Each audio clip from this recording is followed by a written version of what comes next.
Hey, hey, hey, welcome everybody.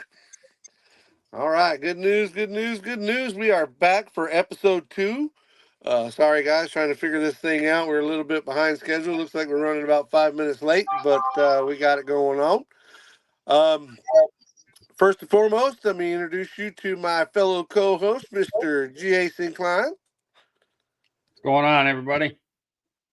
And Jason and I have a special surprise today. We have picked us up somebody with that's way more computer and smarter than we are, Mr. Bruce from Bruce's Eclectic World. Bruce, welcome to the show. We look forward to all the great stuff that you're going to bring for us.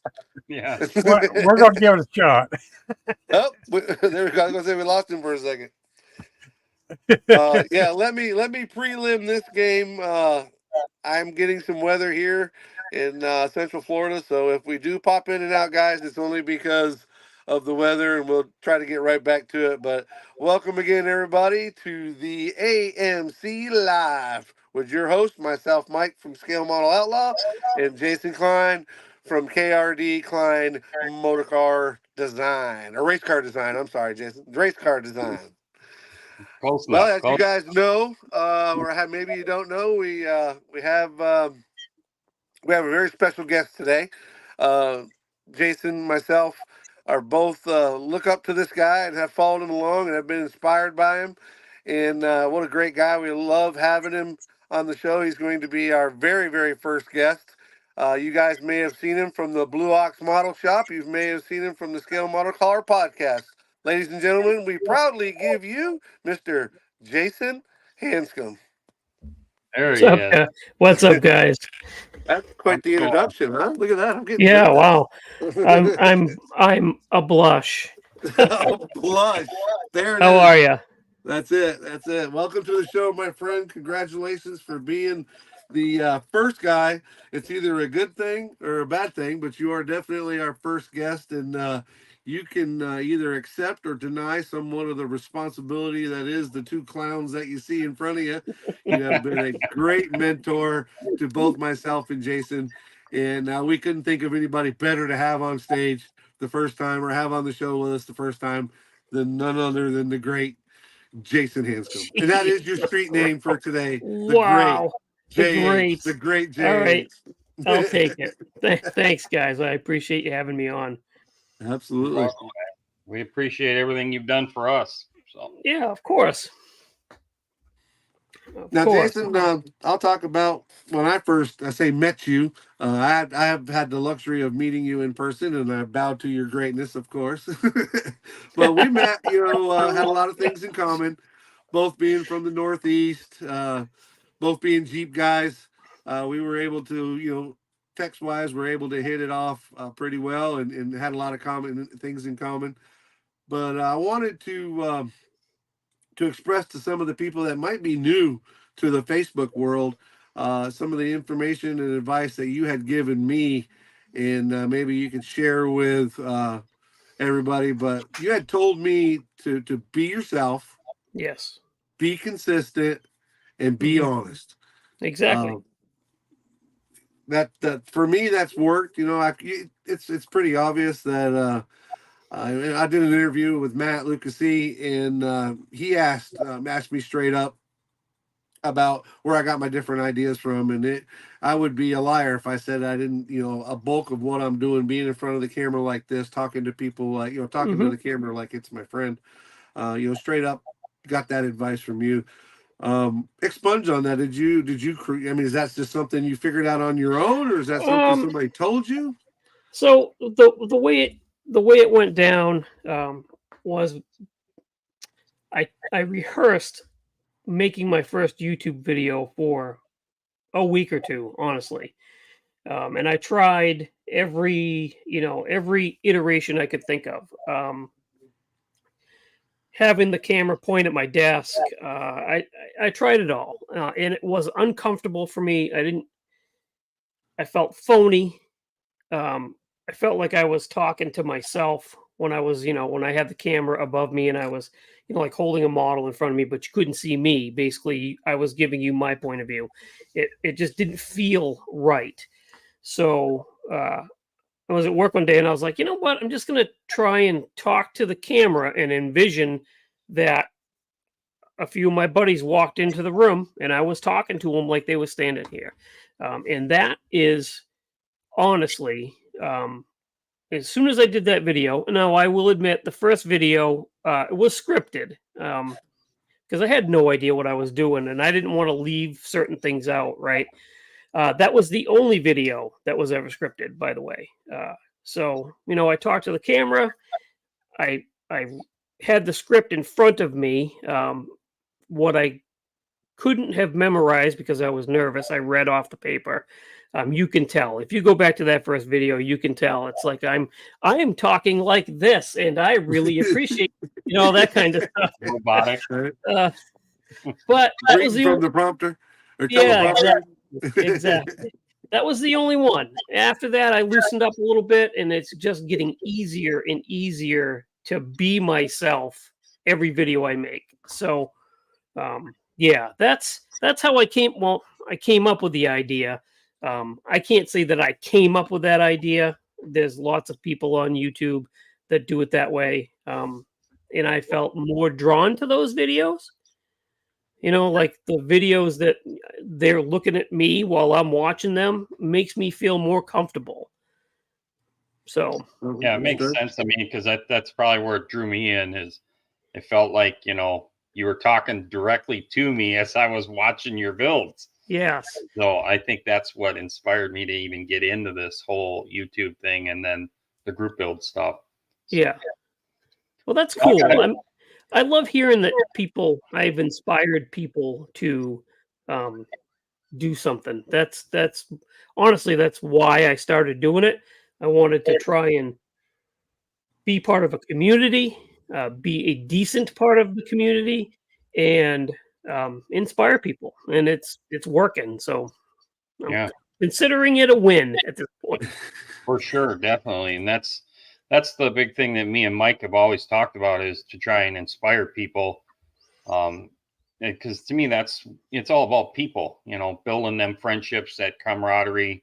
You learn from each other. And that's the way I've carried out throughout my professional life and then even my other hobbies as well. So yeah, there's just definitely more success in being positive than there is. Oh yeah, anybody can get mad at something. So exactly. But one thing that I wanted to always ask you was, how did you come up with the name Blue Ox Model Shop? What was the inspiration behind that? Okay, I know the answer to that one. So, back about, I don't know, maybe it was 13 or 14 years ago, when I originally built my 1-to-1 Jeep. My daughter, Kylie, she's my middle daughter. Coincidentally, she's the daughter that just moved home. Her son is Michael, my grandson. So that daughter. We were putting the Jeep together, and I said, we should probably give the Jeep a name. And she went, "Oh, okay." So you got to think about it. What do you think's a good name for it? And she looked at it and she went, Paul Bunyan's Big Blue Ox? And I was like, yeah. She's like, I think we need to call it Babe. And I was like, oh no. Well, oh that no. would go over great in the Jeep community. That's a backfire. That's a backfire. And I was like, well, how about we call it the Big Blue Ox instead? And she's like, you know what? I like that. So we ran with it. It's on my plate. That's how people in the Jeep community refer to me. Big Blue. So it's always been part of my life, basically. So, but I figured I didn't want to be Jason's Model Shop or Wolfboro Model Works, or there was a bunch of other stuff that I thought about in my head, but I always kept coming back to the Blue Ox Model Shop because that's what it is. Right. There you go. Yeah. Awesome story. Yeah. Prior to the model shop, the Blue Ox model, was there a Blue Ox RC, a Blue Ox off road? So it's just straight up started Blue Ox. Okay, cool. Yep, cool. That's it. I know, like Jason, and we've got some other friends that were in different. Billy Strange is a perfect example. He was in uh, that what do they call that Sim uh, game. STEM game stuff, and then he just kind of rolled over and just kept the same name. I didn't know if maybe that was something you had done. I did the same thing. My outlaw shop, I've always been the Yeah, outlaw, so it just kind of all kind of rolled over. So yeah. I very, never. very cool. I before this, I didn't do any sort of YouTubing. I kind of sort of had an Instagram, but it was just for family stuff. I didn't even really I didn't realize that the modeling community was so large on YouTube until I actually started really paying attention to building my models. Like you, I looked up the first thing I found when I looked up, model cars on YouTube was Luca's channel first, then um, Matthew Inman's, obviously, that came up. Uh, and I got to be really good friends with Matthew. And that's kind of what kicked this whole thing going for me was becoming friends with him. Him and Sean, uh, they pushed me to do a channel. They were like, you know what? You don't need any fancy equipment. You can just do it off your phone. Mhm. You want to be part of the community, be part of the community. So I guess you guys owe them a thanks. Yeah. Well, and that's What kind of the year? purpose of this too, is that, everything just transitions down and now it's landed on us. So it's Yeah. kind of all the history of, where everybody gets their inspiration, and then you kind of know where those pillars of the community really are. Yeah. Um, Go ahead, so, Mike. in your experience in the community, what year did you start? When did you start your YouTube channel? I've been going for a little over 2 years. 2 years. In the Yeah. community itself, have you seen with let's say lives, or obviously you're on the very large podcast? Have you seen the community change at all? And as far as the direction of what's being seen or what's being watched the most. I know, to give you an example, Matt was telling me Matt Luke C back in the day, if you had a channel like all three of us have now where you're talking to the camera, like it would have failed epically. They wanted to see you working on your bench. And I get that. There's a place for that as well. Hmm. But have you, what would you say the biggest changes have been that you've seen in the community, good or bad, since you've been in it? Honestly, I think the biggest change that I think I've seen is the growth of the hobby. Just in the and it's kind of a tricky thing to think about because from my perspective, um, I've seen what seems like large amounts of growth. You've got all these channels popping up. You guys are two great examples of really good modeling content that's come onto the scene. Podcasts. I didn't know there was a model specific podcast, be it military at the time, until about a year ago, and uh, that growth could be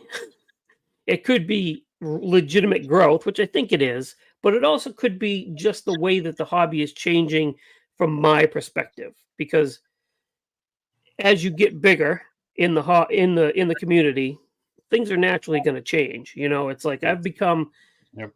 so busy. There's so many YouTube channels that I can't keep up with them all, and um, I'm on the phone every day, like with somebody different, talking to somebody in Arizona or talking to somebody in Florida or what have you. So I think it's growth is my biggest change since I've seen in That's the 2 years, and I've that's seen. obviously really good. That's Right, right. amazing, right? Because we want the hobby to grow, we want it to Absolutely. thrive. Um, Absolutely.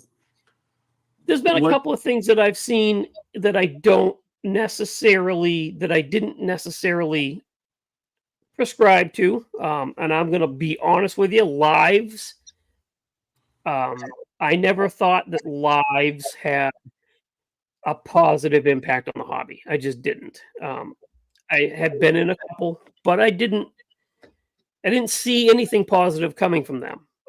And I've noticed that they're starting to drop off. You know, those big 5 hour multi people hanging out and just shooting the breeze. That's kind of died off, and that might be attributed to the success and the uptick in things like Discord and StreamYard. You know, because a lot of people may be doing it on their own. Like I know there's multiple Discord channels you can get on.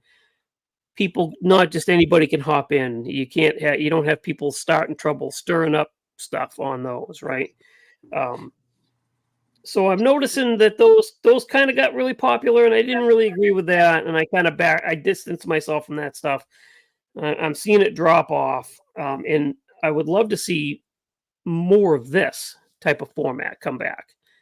You know, I think you guys are onto a good thing, and Well, thank you for that for sure. And we're the same way. I think this is what inspired Jason and I to put our heads together and bounce some ideas off each other and snowball. We've been kicking this idea around since right after the beginning of the year, and it's just been a matter of sitting down between me selling the shop and all that stuff.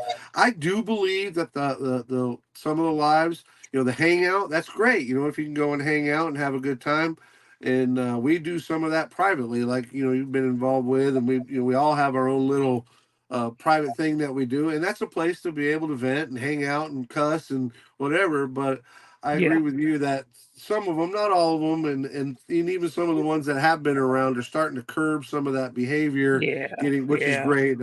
I'll use Brian's for example. Not that his was ever out of hand, but I feel like, and I'm speaking for him, so if I'm out of line, I'm sure he'll straighten me. But I feel like he's wanting to get it more back to the hobby and what the hobby's about. The example I'll use for that was, now if you're on his camera, he wants you to be working on something, right? And mm, that's I feel like that's a really good positive step to be working towards that. yeah, We don't want to have so much of a build site here. This is more of a get to, kind of a, not really a 10 questions to the modeler, because that's very well covered already, but maybe an introduction to some on some new people. Jason and I are very much about getting the new guy that's got 100, 150 subs or 50 subs, getting Yep. him an opportunity to see and learn and possibly be on here. We're going to make a solid effort to get new faces up here, because that's, like you said earlier, that's how you're going to get the hobby to grow, allowing yeah, new people in, that they bring somebody. I mean, let's just use, for example, the people in this room, with the exception of Bruce, who's been doing it a long time, but you got you that essentially brought in Jason and myself. So if we can affect two people, and they affect two people, and they affect two people, the hobby's bound to grow. So yeah, exactly. that's what we're looking for here. We do want to, and we'll get to it later on, but we do like to have some sort of uh, informative session, in that maybe a technique that you use, and I know you and I have talked about that, and we'll get to that a little bit later on. Yeah, Still early on yet. We still want to know more about the big blue ox and yeah, Jason Hansen. So yeah. now there's a bunch of trigger questions out there on the old interwebs. So we're gonna hit you with a couple of them. Okay. The first one I have for you is, what is your opinion on the 3D printed stuff mixed with the styrene stuff? What is your opinion on 3D printed parts in general, as far as in the hobby? I think 3D printed parts is one of the best things that's happened in the hobby in recent years. Um, 3D printed stuff opens up so many avenues of things that you can do to a model that you couldn't before. Um, I mean, there are some people out there that can scratch build some amazing things, but I am not one of them. So the fact that I can go and get a 3D printed part that I am envisioning in my head and incorporate it into one of my models is amazing. Cool. Is amazing. I am very thankful for the 3D printed aftermarket that we have available to us right now. And there's so many great guys doing it. Jason, for one, is he's a little homegrown 3D printer guy, and he sends me some stuff. We go back and forth. He made me some coilovers to put on my senior tribute build that I swear to God, if you could sprinkle magic dust on them and they grew up into real life, I wouldn't have to spend near as much on coilovers for my Jeep. But Jason, you got something for Jason? We got a bunch of Jasons going on, but what you got? Well, I guess one of them would be for me too is obviously you've touched on this in your videos about spray paint versus airbrush. Can you elaborate a little bit on why you prefer spray cans versus airbrushing? Is it just something that in your feel, or is it something that how the paint lays down? So, honestly, it's because I am a stubborn person that does not like change. I am very comfortable with a spray can. And it's almost like, okay, I know I can do a pretty good job with a spray can, so I just stick with it, right? In reality, I should be using my airbrush more because it's better cost effectiveness to have airbrush paint than it is a rattle can. You're going to spend the same amount of money on a jar of paint that you can paint 3 models with versus you'll be lucky if you get. I only get 1 really out of a rattle can. So I've done both. I can do both pretty well. I just always seem to go back to that rattle can because it's easier for me to just grab it and paint something and I'm done. There's no cleanup. There's no mixing. There's none of that stuff. And I guess that just means I'm lazy. So the convenience of it then. Yeah, wins. exactly. Yeah, For me, the natural progression. I mean, I was back in the day, because those of you that know my story, I got out of the hobby for a long, long time and got back into it here in the last couple of years. But for me, I got pretty handy with a rattle can. But the next progression for me was airbrush. But the biggest thing that lured me to it is these companies, MCW, Scale Finishes, even to me, the multitude of different colors, Oh, and the yeah. fact that if you want to build, and I don't necessarily build them, but we'll use the Hudson for an example. That Oriental green that's on that Hudson is a color that was available on that Hudson in 1954. So it kind of gives it, you get a little bit of that compared to whatever's available in the can. And again, there's nothing wrong with the can, but for me, it was the availability and the multitude of colors. Yeah, for sure. Paint too. Exactly, for sure. So you got what? Maybe 100 different color choices with the Tamiyas and the extreme lacquers. If you combined all of it, like the flats, the military stuff, the lacquers, you've got what, 100 different color choices with rattle cans versus you've got thousands of color choices with airbrush stuff, right? Yeah. So you're right. I really, really should be doing more with my airbrush. I should. You guys may have guilted me into it just now. I might actually, I might break the airbrush out tomorrow and paint the next thing I've got to paint. See what I mean, I think they both have their purpose. But I was just kind of curious because I know some people just, they just prefer the rattle can because they feel that it's already at the right mixture. They don't have to, mess around with that. Certain paints, like some of the enamels, they're recommending to put hardeners in them. Mm-hmm. People just don't want to play chemistry set, Yeah, no, I get you. I only spray, whether it's rattle can or with the airbrush, I only spray lacquers. I tried doing the enamels. It just wasn't. Again, it all comes down to being comfortable, right? And on top of being nervous to a point, because I was airbrushing, now I'm trying to mix this stuff and make sure that it's like, okay, did I mix that right? And I'm starting to second guess myself. And then I, because I'm not thinking about what I'm doing, I'm thinking about, did I do it right? The paint jobs didn't come out good. I tried some enamels and I'm like, forget it. I'd rather just take a lacquer, a pre-mixed lacquer that I can just put in the gun and shoot. So that's literally how I found Scale Finishes. I was looking for airbrush ready paint because I didn't want to go through all that. I didn't know enough about paint. I'd understand from watching different videos and even some of the podcasts the other day that apparently enamel's dry with a crust on the top and it doesn't gas out from. I mean, it takes forever to gas out, and I didn't know any Yeah. of that. So airbrush ready Yeah. paints is the reason how I Yeah. found Scale Finishes, and then onto MCW. But Hmm. well, that's awesome, man. Everybody. Oh yeah, I mean, you gotta answer the one question that is on everybody's mind. I'm a little bit late, but yellow plug wires or no? Absolutely. On everything. On Yeah. everything. Who started that whole war? Oh, gosh. I don't even remember. I just remember it was funny because It was funny. It Yeah. was It funny. was funny. It's like that's like poking the bear, right? That one in the Rust-Oleum question. Who uses Rust-Oleum and who uses Krylon? Man, it just holy goes off the cow. rails with that Holy stuff. cow. Yeah. But it's fun to watch in the Facebooks and everybody when they got a comment and every Yeah. DG just put in capital letters yellow wires. Exactly. Yes, exactly. Yellow wires on everything. Yeah. So let me ask you So, this.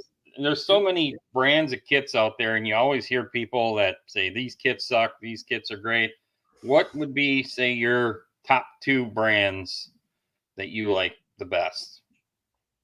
Top 2 brands of model kits. So my first favorite brand would be the I gotta say the newer Revell stuff that's coming out. Okay. I just love a Revell kit. Always have. I always will. I think the detail, they're stepping it up with their detail and the way they're molding stuff, and the styrene or the plastic or whatever you want to call it is a better quality. Second would be a Tamiya kit. A Tamiya Okay. kit just falls together. Yeah. a Yeah. lot See, of I've, people get I've only built a couple of the Tamiyas, but they were Yeah. mainly just the bodies and threw them on slot cars. I've never Yeah. done the chassis or any of the rest of Right. it where it was a model, but their Yeah. fit and finish is good, and I agree with the Rebel. But I know a lot of people hate AMT, but I, for some reason, kind of gravitate towards a lot of AMT stuff. Some of the AMT stuff is okay. Admittedly, some of it's maybe not the greatest and not very detailed, right? But some of the AMT stuff from the 90s has amazing detail. Yeah. Amazing detail. And honestly, I'm thankful that we have the companies we have, from AMT to MPC to, all of it. Yeah. So I agree. I agree as far as the different companies because we don't want to talk crap about any one kit. And I know that GTO kit from is it AMT catches a it's lot of crap, but you've built one and made it look great. I know that there's others that are working on them. I would if you start bashing a kit, and especially if you have any kind of influence on the old YouTubes and whatever. Next thing you know, nobody's buying that kit because they heard from so and so that's a piece of crap, and then it AMT or round two or whoever decides, well, nobody's buying it, so we're going to pull it. Now we've lost it forever. So Yeah. I yeah, agree that if it didn't suit you, it didn't suit you, and don't try not to bash anybody or yeah. bash them about it. Well, And back to the Tamiya kits, I hear that a lot. The old cliche: just put some paint in the box and some glue in the box and shake it, and it comes out done, ready to go. yeah. That's obviously that's a bit of an exaggeration, but I never want to lose sight on the Tamiya stuff. As far as I'm concerned, Mhm, is it's not that they're easy kits; it's that they're mhm. engineered really well.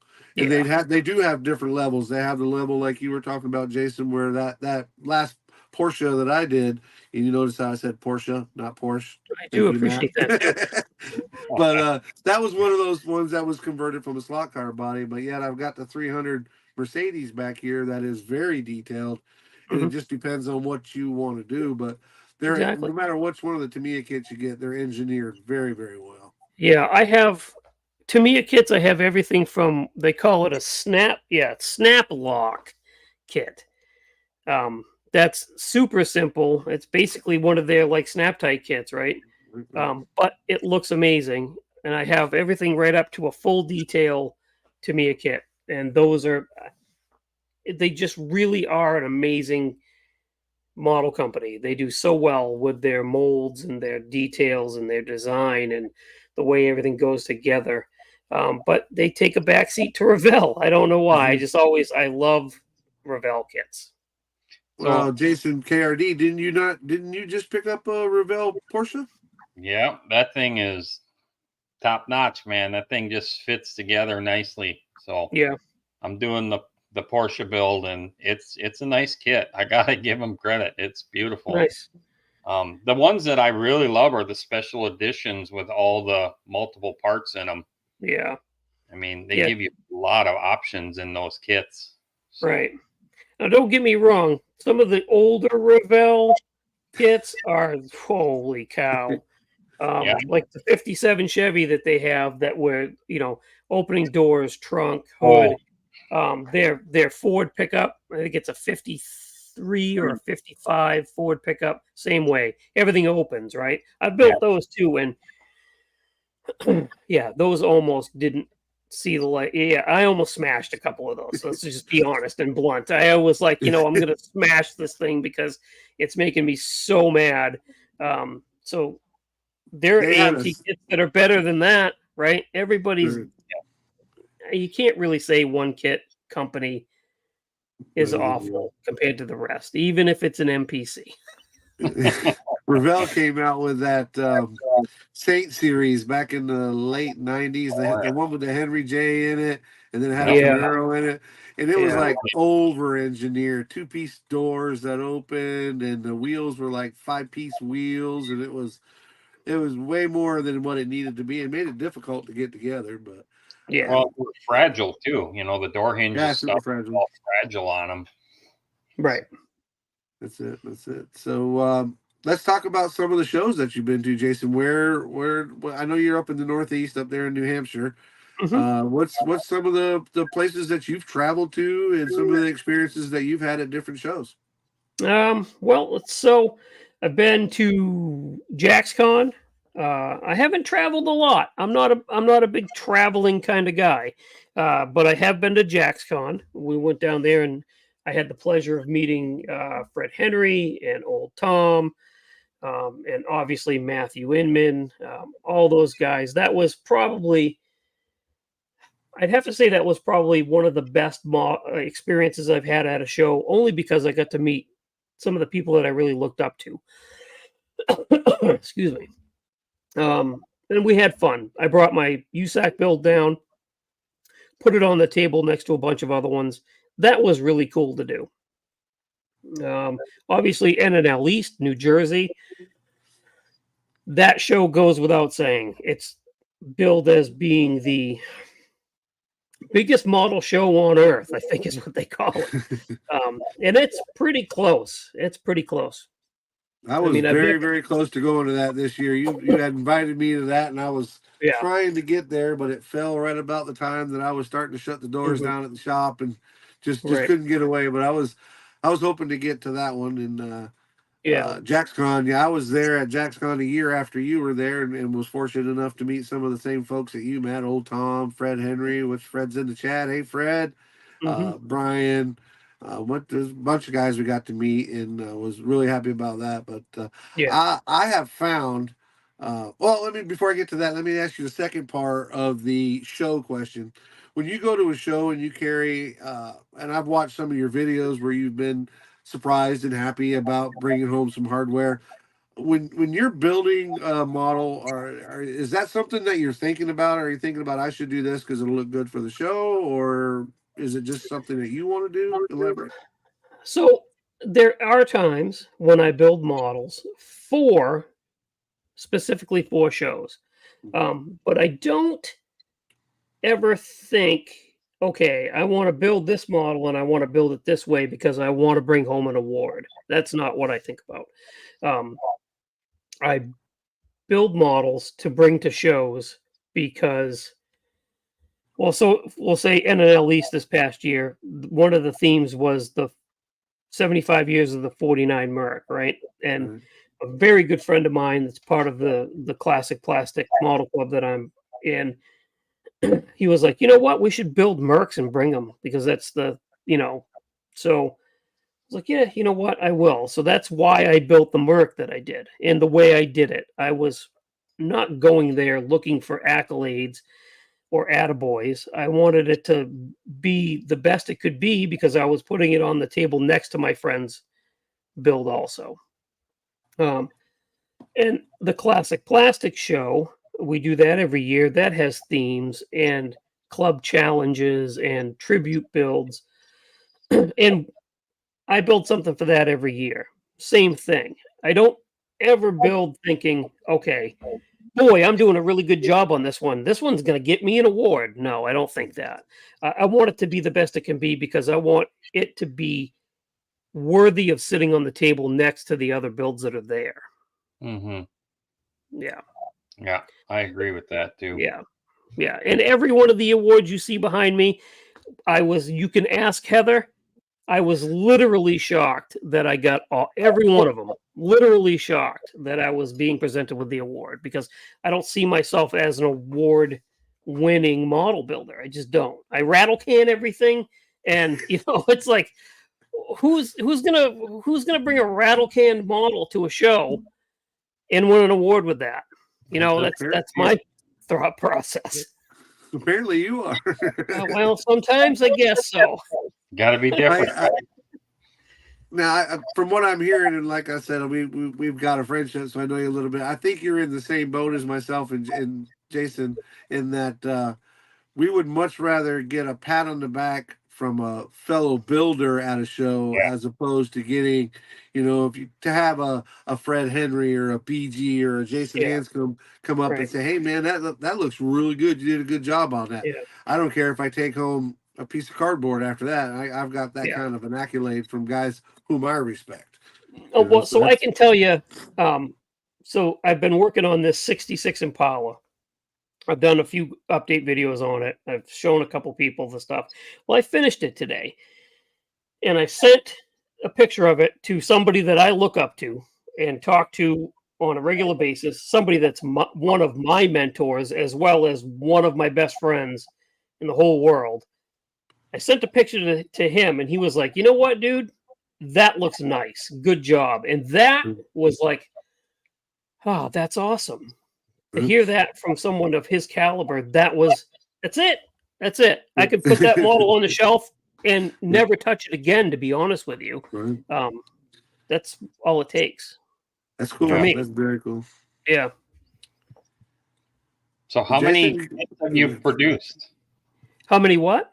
How many kits have you produced on all your shelves there? I know the shelf behind you.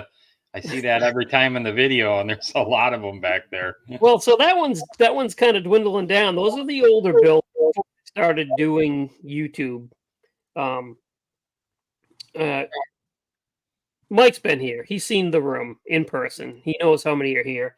I would have to say all together, probably 200. Wow. That's good. That's a good portion.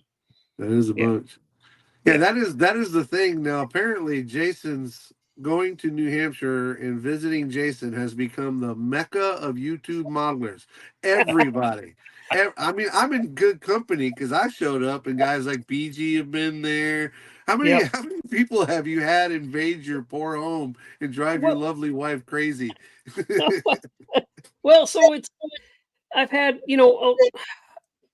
people that watch my channel that live close by that I never would have met before had it not been for the YouTube videos. I've had them stop and say hi. I've had Matthew Inman, BG's been here. George Oppenheim was just here. You've been here. Boy, as far as YouTubers, I think that's it. Honestly, just 4 of you. It seems like every time we turn around, you're getting company from one of us. It's an open invite. If any of you guys want to come on up, I remember. I'll grill you some sausages, and you can have a beer. Just make sure you don't drop them on the floor. Right. BG can tell you all about that. But yeah. Apparently, there's no dropping drinks or dropping sausages on the floor. Well, I can tell you that I got there later in the afternoon, and the first day I arrived, and had to back out to go down and leave the driveway, and I was headed to the motel room. And as I was backing out, both Mr. and Mrs. Blue Ox had their arm around each other, facing away from me, looking up, and all I could think of was, he's begging for forgiveness. He's asking her, telling her, "I'm so sorry. These people just keep showing up to my house, honey. I'm so sorry. Yes, yes, he's coming back tomorrow. Please, please forgive me. I promise I'll cut the grass, take the trash out. Please, please forgive me." That wasn't the case. That wasn't the case at all, actually. That was funny. That's pretty funny, but yeah, not the case. uh, well, all right, man. We're getting about 40 minutes into it. We like to try to keep it around an hour. Okay. So, as we mentioned earlier, we like, if possible, to maybe do a demonstration or maybe tell us a little bit about something that you do to your models and some or a technique that you use, anything, or even something that you want to show. If you got anything like that, Jason, we'd love to hear some input and your ideas. Well, I can. I've thought about this a little bit, and I don't really have anything special that I do to any of my builds. Okay. The only thing I would say that helps me produce a really nice model is my paint process. And this is a hot topic nowadays, as you know. And I've been told it's overkill, but it doesn't matter because it's what works for me. Whether what I'm doing is overkill or not makes me feel good about the process, right? So, I wet sand everything to 12,000. The primer. I mean, I'm not super crazy. I'm not like insanely crazy. I don't wet sand the bare plastic, but the primer, the paint, the clear coat, and then on top of that, I polish. I use a hobby grade wet sanding paper. I think I have some maybe right here. So this one's got, it's a little square. I've got 4,000 written on the back of it. It's a hobby grade style wet sanding paper. Usually I would like to start at 4,000, but sometimes stuff is a little rougher than 4,000 can handle. Yep. So 3,200 is a good starting point. And just wet sand from 3,200 up to 12,000 on every coat. And I think you and I have talked about this. You've asked me this before. And I go slow. Let me interject real quick. I want to step back to something that you said. Yeah. Hobby grade. Now I know what you're talking about, but maybe some of our viewers are not quite sure. Hobby grade is different from something you get at the hardware store. Well, way different. You're going to get hardware. We're not even. Okay, I don't even think hardware store when I'm thinking about getting my sandpaper. Right? You can go to even a part store. You can go to a parts store and you can get an automotive grade wet sanding paper, but the grit is heavier. Okay. So they have a hobby grade, and I have the paper right here. You got to go to Micro Finishes, Micro Surface Finishing Products, right there. Okay. If anybody wants to investigate or look into getting this stuff, you can private message me, email me. I mean, I'm not a hard guy to find, and I'll give you all the information on the products that I use. But it has to be a hobby grade. It's not as aggressive as an automotive grade. And it's not cheap. It's like, I think the last time I bought some, it was close to $50. They come in 6x6 sheets, and I cut them into squares like this. My buddy Tim Ryan taught me that's how he did it, so that's how I do it. And a square that size would probably do a whole car, though, right? I mean, and then maybe you get it. I have been using this 4,000. I think I've wet sanded 7 or 8 bodies with this piece. Okay. So it's an upfront investment, but you get your money's worth out. It is. You do. And I think the trick is, so I use warm water, but I always put just a touch of Dawn dish soap in it. It helps lubricate the paper a little bit, and it kind of makes it easier on the paper. And like I said, just go slow. Take your time. I wear my magnifiers. I have a dream. That one day I'm going to plumb a sink into this counter over here so that I have a wet sanding station right here, because this plumbing that runs under the floor, I can do it. The bathroom, the master bathroom is right behind that wall. I could tie it in very easily. Yeah. And I could have a wet sanding sink in here. But as of right now, I go into the bathroom. So I set myself up in the bathroom. You know, I got my magnifiers, I got all my sanding paper laid out and the soapy water, and I just go slow and easy until, you know, every bit of that orange peel is gone. Somehow I just had a vision of you in a bubble bath playing with your sandpaper and model cars. I'm trying to get that image out of my head right now. Well, I mean, the water gets cold, so you know that's. But yeah, we chased a little bit of rabbits. I'm sorry, but back to what you were okay. saying. So you sand the primer, you're sanding the color. I use Tamiya. That's the other thing. Products, right? I don't care if you use hardware store paint. I don't care if it's something. If you're happy with your model, you spray paint it with Rust-Oleum or whatever that Walmart brand paint is, and you're happy with the way it came out, that's fine. That's all that matters to me. That's you. But if you want to take it to that next level, and that's what I did want to do, in my opinion, you have to use paints that are driven to be used on model cars. So the Tamiyas, like I said, MCW. MCW, yeah, geez, I'm going blank here. MCW, that kind of stuff. Rattle cans, the extreme lacquers, the testers, that kind of stuff. I use Tamiya primer on everything.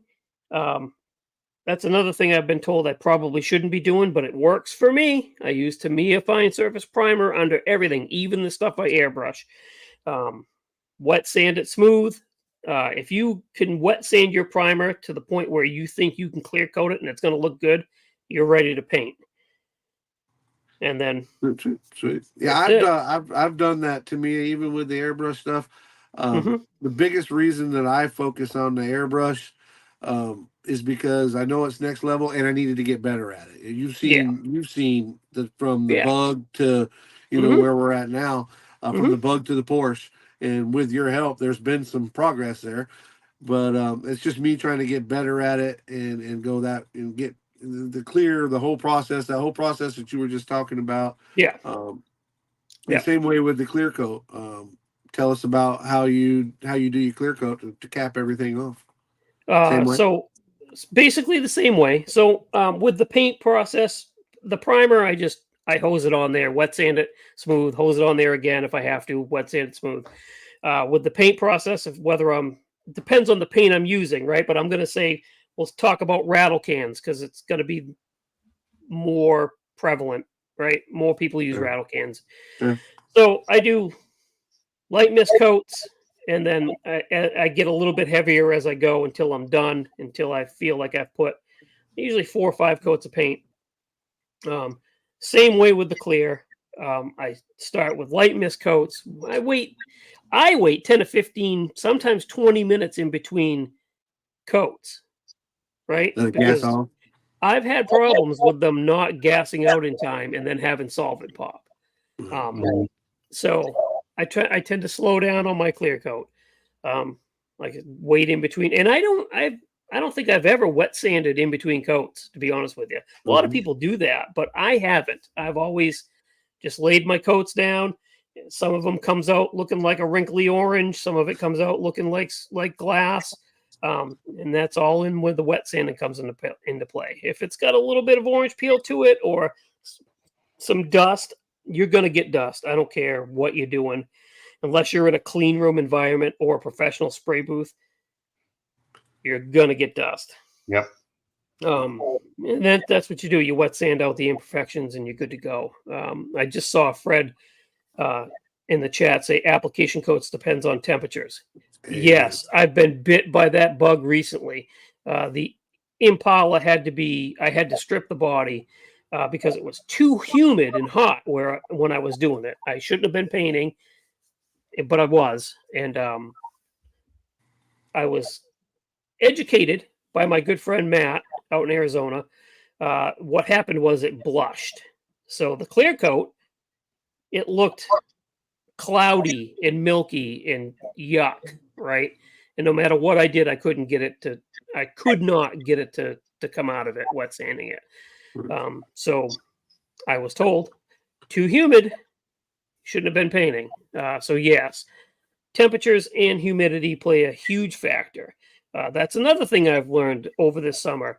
Next year, this room will be air conditioned so that I can actually not have to worry about that.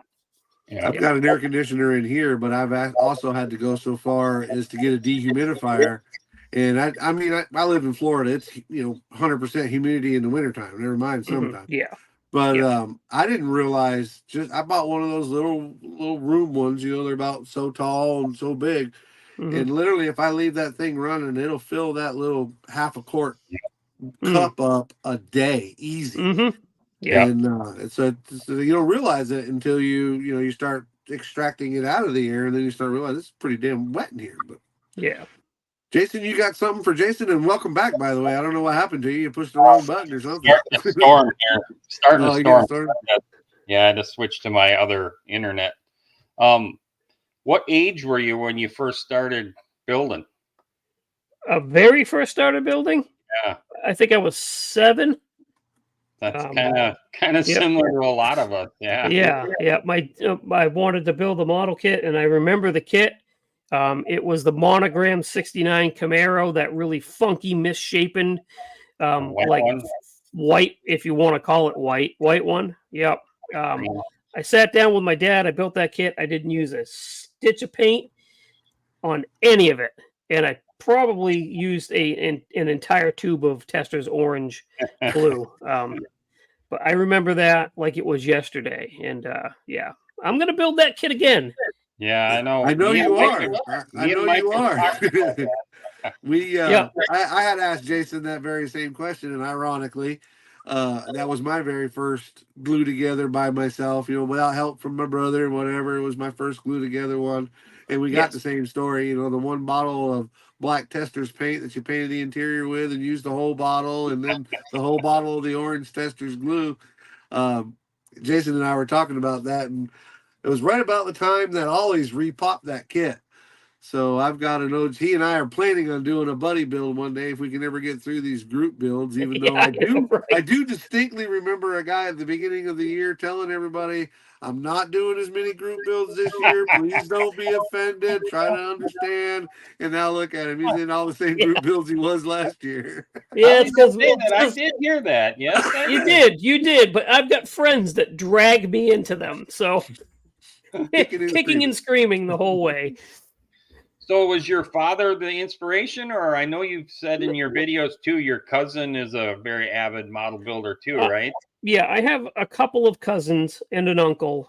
So the inspiration was my Uncle Pete.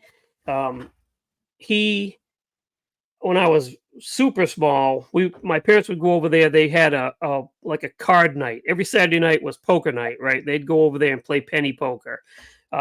And I would run around the house like a typical 5 or 6 year old kid. And they'd be like, go downstairs and look through the magazines, leave us alone. And downstairs was where he had his race car. He had a Chevelle station wagon, stock eliminator car. Nice. And he had all his models in this glass, like curio cabinet style thing. And he had every year of the model car enthusiast. I'm going blank here. The model car magazine from back in the day. Scale model. Yeah. He had scale autos. He had those. He had hot rod magazines. He had Carcraft magazines, and he had them all by year on these shelves. And I would just look at the models, look at his unbuilt models, through the magazines. That is what kicked off the passion. I would go there every week and do the same thing, look at everything, the same thing, nothing ever changed, until I got old enough where I said, Dad, can I build a model like that? And we went to KB Toys and picked up that Camaro. Yep. Nice. Awesome. Nice. Yeah. We will have to get that buddy build together. we're creeping up on our hour. We're not trying to cut it off, but do you Okay. have anything, Jason, that you'd like to promote? I'll start out that we want to promote our Saturday night short track build that Jason and I are hosting. We've got a lot of guys that have got a bunch of cars done. Jason, you've got one of them done, or you got both of them done? I've got I know you one said done. you got one done. All right. I wasn't sure if you Yep. were doing two or not. Been I getting some am great doing email- two. I'm Are going to you? do two, but I'm going to space it. So I did the first one. I'm going to get through some of this other stuff that I've got to do. And then I think because it's a whole year, right after the first of the year is when I'm going to start my second one. Yeah. That's kind of the schedule I'm on. I'm going to do my late model first. Mhm. Mr. Ron Kuhn just recently sent me a bunch of stuff for it, so we're going to get it back up. I'm working on a group build from the coast to coast thing too. But Yeah. so besides the Saturday night short track, what are you promoting now? Okay. So I've got to start out by promoting my channel. Obviously, if you don't know who I am, the Blue Ox Model Shop on YouTube, go check me out. Give me a subscription, a thumbs up, comment, watch my stuff. You know, all that stuff that the YouTubers say. I do host a street machine group build every year. Starts around June 1st, goes until December 31st. I did do a video on kind of outlining the rules. Love to have anybody that isn't in that group build jump in. That's a lot of fun, and I really do enjoy seeing those videos and those builds as they unfold. That's another one that I got to get started on. I got all the pieces and parts, but Yeah. Jason Klein, what are you doing for the Street Machine Group build? For the Blue Ox Jason, channel, yeah. 55 Chevy. Mhm. So And we're sharing a show together. What? No, I've seen it. That thing looks amazing. It's really cool. I still got that. I still got that 120th scale AMX sitting up there on the shelf. It stays right above my head and screams at me all night. You need to work on me. You need to work on me. Right. Well, So it'll make you feel better, Mike. I'm doing an AMC, so that makes up for it, right? That's it. Yeah. That's it. Yeah. You got the Street Machine build, and what else you got going on? So I've got to promote what I think is probably the thing that I'm having the most fun on right now. Is my podcast. Well, not my podcast, a podcast that I am the co-host of. I do this every couple week podcast with three of probably the nicest guys you're ever going to get to know. They've become like brothers. They're family. So we get together and do this thing and we have a blast with it. It's the Scale Model Car Podcast. Can be found on Spotify and some other podcast related places, but I don't know what they are. I don't know where else. It's like, I think it's like maybe Stitcher, Apple Podcast, something like that. But you can find it on Spotify. Matt like I saying said, not Chuck. I guess all the nice things you said about everybody, apparently, according to Matt, says not Chuck. well, I still don't understand why people watch his crap, but I don't think he asked that same question every time. Yeah, no, that's I think I'm having the most fun with that right now. That is just so much fun, and we have some cool people from time to time as guests, but most of the time it's just us kind of shooting the breeze and being four buddies talking about models. So that's it. Doing the model car report.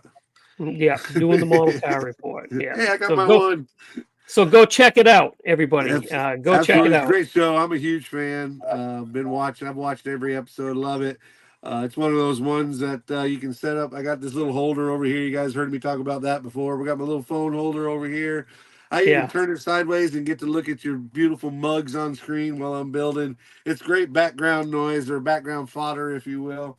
Right. Definitely check out that podcast. Yeah. These guys do a heck of a job over there. Yes, please do. Please do. Yeah, you guys won't be disappointed. I listen to it at work. I don't get to see the faces, but because I listen to it at work, I do use the Spotify to download that and listen to it. It's a great show. Good job, Jason. Thank you. Everybody, BG's in here, Matt's in here. I was going to say three quarters of the podcast is in here. Yeah. So yeah, they're great guys. thanks to those guys for showing up in the chat and everybody else that showed up. Jason, big thank you for coming in, being our first guest. I know I can speak for Jason Klein when I say you've been a heck of a mentor, a positive influence in this community, and we are honored to have you on as our first guest. And thank you. I Jason's got appreciate some that. things he'd like to say. Thanks to Bruce up there for answering all the questions and being so gracious to help us out as well. Thank you, Bruce. We definitely appreciate that, guys. As we grow, we will get this a little bit more organized and maybe even a little bit more professional. But I kind of like the grassroots of it right now. It's giving everybody a chance to get their feet wet and learn a little bit about this and getting some great people on board. We want to be a positive part of this community, and having positive people in it is the way to go. So, again, thank you all. Thank you to my co-host, Jason. Thank you, Bruce. And thank you, Jason Hanscom from Blue Ox Model Shop. We appreciate you guys. We would like to announce, Jason, would you like to announce who our next week's guest is going to be? I'm waiting to get back on the timeline here, so we'll we'll post that this weekend. We'll do that. We got to give some people some time to organize. Oh Sounds boy, good. Well, we definitely got. I'm going to be on the edge of my seat all week. I can tell. Maybe that'll be the Model 4. All right, guys. Again, we appreciate y'all. Chat. Thank y'all so much for coming in. BG, Norman, Fred. I'm looking at Paul. I'm looking at everybody here that I can see. If I didn't mention you, I apologize. We appreciate each and every one of y'all. Be good, be safe, and keep on modeling. See ya. See you guys. Bye.